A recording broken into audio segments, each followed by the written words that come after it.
नमस्कार दोस्तों, मैं हूं डॉक्टर दलबीर सिंह। आप देख रही हैं यूट्यूब चैनल क्वेश्चन या। दोस्तों आज का जो वीडियो है मेनली जेआरएफ से रिलेटेड है, यानी कि जूनियर रिसर्च फेलोशिप से रिलेटेड है।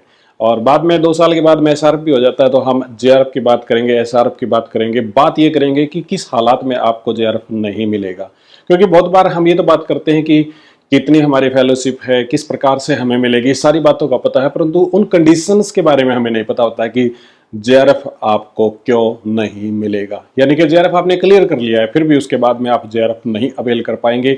ऐसी कौन कौन सी कंडीशन हैं, उनके बारे में एक एक करके हम आज डिस्कस करते हैं। इसी के साथ में बाकी थोड़ा बहुत और भी जानेंगे कि गवर्नमेंट जॉब में होने के बावजूद किन हालात में आपको जेआरएफ मिल सकता है या नहीं मिल सकता है। इसको पूरा देखने के लिए आप बने हुए हमारे साथ।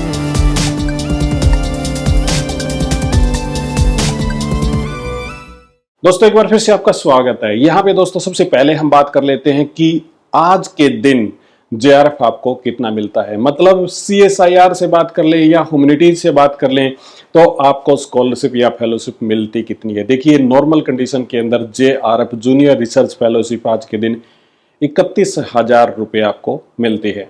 इसी के साथ में एसआरएफ की बात करें तो 35,000 रुपये, यानी कि 4,000 का यहाँ पे डिफरेंस आता है। परंतु एक जून के महीने के अंदर ना बहुत सारी न्यूज आई थी, अलग अलग न्यूज़पेपर के अंदर कोट आपने की थी और आपने देखी भी होंगी। वो कोट जो की गई थी उस न्यूज को मैं भी दिखाता हूँ, स्क्रीन पे आप देखिएगा।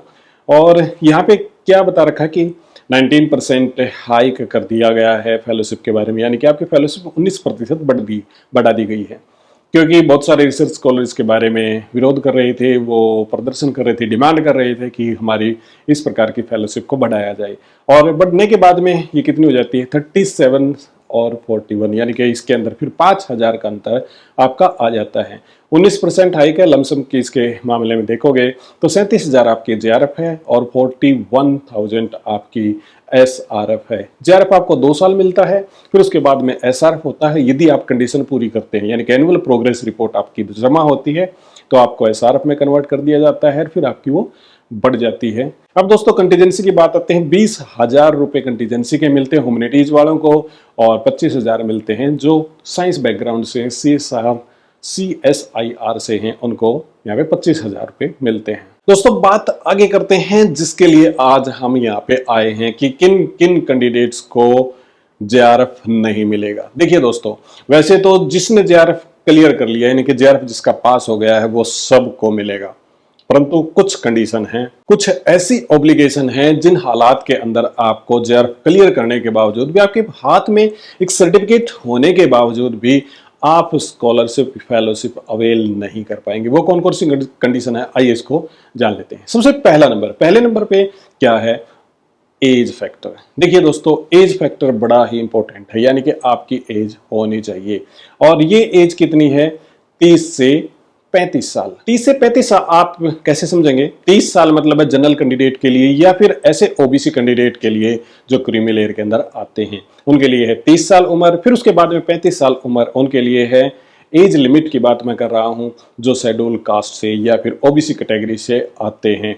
मतलब क्या है कि सिंपल सा सीधा सा मतलब आप इससे ऐसे समझें कि 30 साल नॉर्मल कैटेगरी के अंदर आते हैं, 30 साल तक आप हैं तो आप जेआरएफ अवेल कर सकते हैं। यदि 30 साल के बियॉन्ड आप चले गए हैं तो नहीं कर सकते।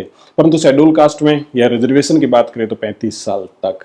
उसके बाद में दूसरी कंडीशन जो हमारे सामने है दोस्तों, आपको फेलोशिप तभी मिलेगी जब आप पीएचडी करेंगे, यानी कि आपका रजिस्ट्रेशन होगा। और रजिस्ट्रेशन करवाना जरूरी है, इसके बगैर फेलोशिप नहीं मिलेगी। कहीं आप ये सोचेंगे जेआरएफ हो गया 5 साल तक मुझे घर बैठे मिलती रहेगी, ऐसा बिल्कुल भी नहीं है। यानी कि आपका रजिस्ट्रेशन होना चाहिए। मतलब क्या है कि जब आप पीएचडी के अंदर इनरोल हो जाते हैं तो 6 महीने के अंदर ही आप यूजीसी को इन्फॉर्म कीजिए कि मैं पीएचडी के अंदर मैंने एडमिशन ले लिया है, और उसके बाद में आपकी फेलोशिप है वो स्टार्ट हो जाएगी। अब दोस्तों ये आती है एक इसी के साथ में कंडीशन कि मैंने सर जेआरएफ कर लिया है, मेरा रजिस्ट्रेशन नहीं हो पा रहा है, तो ऐसे हालात में आपको 2 साल मिलेंगे। 2 साल तक आपको कहीं ना कहीं रजिस्ट्रेशन जरूर कराना पड़ेगा, अन्यथा आपकी फेलोशिप है बेकार चली जाएगी। अब तीसरी कंडीशन ऐसी है कि दोस्तों जिसके अंदर आप जेआरएफ अवेल नहीं कर सकते। वो कंडीशन कौन सी है? देखिए सबसे पहले हमने एज की बात कर ली, अब बात करते हैं क्वालिफिकेशन की।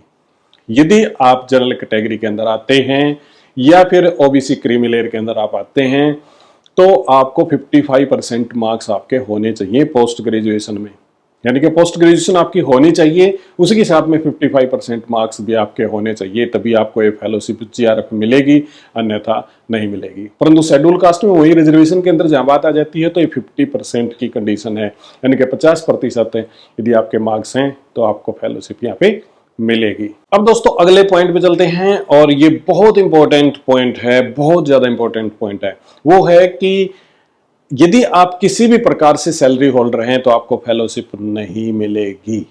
तो इस बात को आप समझ लें, मतलब यदि आप गवर्नमेंट जॉब में हैं और आपने जेआरएफ क्वालिफाई कर भी लिया है तो आपको फेलोशिप यहाँ पे नहीं मिलेगी। इसका कारण क्या है? क्योंकि अब आपको कोई अदर दूसरा बेनिफिट मिल रहा है। यानी फेलोशिप का मतलब है कि आपको किसी भी प्रकार से दूसरे तरीके से या किसी दूसरे सोर्स से फाइनेंशियल एड, फाइनेंशियल आपकी इनकम नहीं होनी चाहिए, आप सिर्फ स्टूडेंट होने चाहिए, इसकी एक कंडीशन है। कई हमारे दोस्त ये पूछेंगे कि सर मैं विदाउट पे होके रिसर्च करना चाहता हूं, क्या मुझे फेलोशिप मिलेगी? तो इसका सीधा सा जवाब है नहीं। यदि आप विदाउट पे होके फेलोशिप लेना चाहते हैं, बिल्कुल भी आपको नहीं मिलेगी, क्योंकि आप गवर्नमेंट जॉब के अंदर हैं और आप विदाउट पे अपनी सुविधा के लिए हो रहे हैं, फेलोशिप के लिए नहीं, क्योंकि आपका इनकम का सोर्स वहां से है और आप जॉब कर रहे हैं, सर्विस में आप हैं। यदि आप विदाउट पे होते हैं तो सिर्फ आप घर बैठ सकते हैं, इंजॉय कर सकते हैं, ना तो आप स्टडी कर सकते हैं और ना ही आप फेलोशिप ले सकते हैं, क्योंकि जॉब वाला विदाउट परमिशन, बिना परमिशन के, मान के चलिए कि डिपार्टमेंट से उसने परमिशन ली ही नहीं है कि मैं फर्दर हायर स्टडीज करना चाहता हूं, देन हाउ इट पॉसिबल कि वो फेलोशिप ले लेगा? तो फेलोशिप इस कैटेगरी के अंदर, इस सिचुएशन के अंदर आपको नहीं मिलेगी। फेलोशिप लेने के लिए आपको गवर्नमेंट जॉब ही छोड़नी पड़ेगी, या कोई दूसरी जॉब पे आप हैं तो उसको छोड़ना पड़ेगा। यानी फेलोशिप किस कैटेगरी में मिलती है? यूनिवर्सिटी के अंदर आप रेगुलर जाते हैं, सुबह से शाम तक आपकी अटेंडेंस लगती है, हर कोई फाइनेंशियल एड आपका दूसरी, मतलब किसी प्रकार की और फाइनेंशियल एड आपकी नहीं है। इसी के साथ में दोस्तों last point but not least, कि वो भी बड़ा इंपॉर्टेंट है कि आपको फेलोशिप इस सिचुएशन में नहीं मिलेगी यदि ऑलरेडी आप कोई दूसरी फेलोशिप ले रहे हैं। जैसे कोई कंपनी, मान के चलो कोई फैक्ट्री, कंपनी, कोई इंडस्ट्री हो सकता है आपको स्पॉन्सर किए हुए हो, और ऐसे मामले के अंदर आपको फेलोशिप नहीं मिलेगी। यदि आप ऑलरेडी कोई दूसरी फेलोशिप गवर्नमेंट की स्कीम के तहत ले रहे हैं तो भी आपको जेआरएफ नहीं मिलेगा। मतलब सिचुएशन क्या है कि किसी भी प्रकार की अदर फाइनेंशियल एड आपके नहीं होनी चाहिए, तभी आप जेआरएफ यानी कि जूनियर रिसर्च फेलोशिप को ले सकते हैं। दोस्तों ये था आज का वीडियो, जिसके अंदर मैंने बताने की कोशिश की कि आपको फेलोशिप किन हालात में नहीं मिलेगी। ये 4-5 जो कैटेगरी हैं इनको आप ध्यान में जरूर रखिएगा, क्योंकि फेलोशिप यदि आप लेना चाहते हैं तो गवर्नमेंट जॉब में आप नहीं होने चाहिए, क्वालिफिकेशन आपकी प्रॉपर होनी चाहिए, एज लिमिट आपकी प्रॉपर होनी चाहिए, इस आधार पर आप फेलोशिप ले सकते हैं, अन्यथा आप फेलोशिप नहीं ले पाएंगे। तो जेआरएफ बहुत ही मतलब शानदार, मैं कहूँगा बहुत अच्छा है। मतलब ये भी नहीं कंपेयर कर सकते हम विदेशों से कि विदेश के अंदर जो फेलोशिप मिलती है क्या इंडिया के अंदर वो प्रॉपर है, कम है, ज़्यादा है। इंडिया के अंदर बहुत कम है, मैं कहूँगा कि बहुत ही कम है।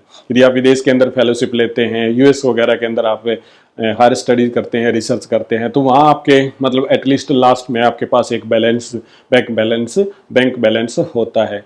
परंतु जो इंडिया के अंदर स्कॉलरशिप है वो इतनी है कि आपका खर्चा ही बस चलता है। आप यदि यूनिवर्सिटी कैंपस में रहते हैं तो थोड़ा बहुत हो सकता है कि छोटा मोटा खर्चा आप मोबाइल, लैपटॉप एडिशनल ले लें, अन्यथा आपको बाकी कुछ नहीं मिलेगा। सारा का सारा आपका जो सोर्स है वो यहीं पे लग जाएगा, सारी पेमेंट आपकी वहीं लग जाएगी। तो बहुत ज़्यादा स्कॉलरशिप नहीं है, ये होनी चाहिए निश्चित तौर से। परंतु मैं फिर भी ये कहना चाहूँगा कि यदि आप पीएचडी करना चाहते हैं तो जेआरएफ आप जरूर कीजिएगा, और जेआरएफ आपकी बहुत बढ़िया हेल्प करता है। 5 साल तक आपकी अच्छे तरीके से, स्मूथ तरीके से आपकी रिसर्च होती है, पीएचडी आप कर जाते हैं, उसके बाद में आप जॉब वगैरह के अंदर जा सकते हैं। दोस्तों ये था आज का वीडियो, उम्मीद करता हूँ ये आपको पसंद आया होगा। मैं मिलता हूँ बहुत ही जल्द आपको नेक्स्ट वीडियो में, तब तक दीजिएगा इजाजत। बहुत बहुत आपका धन्यवाद।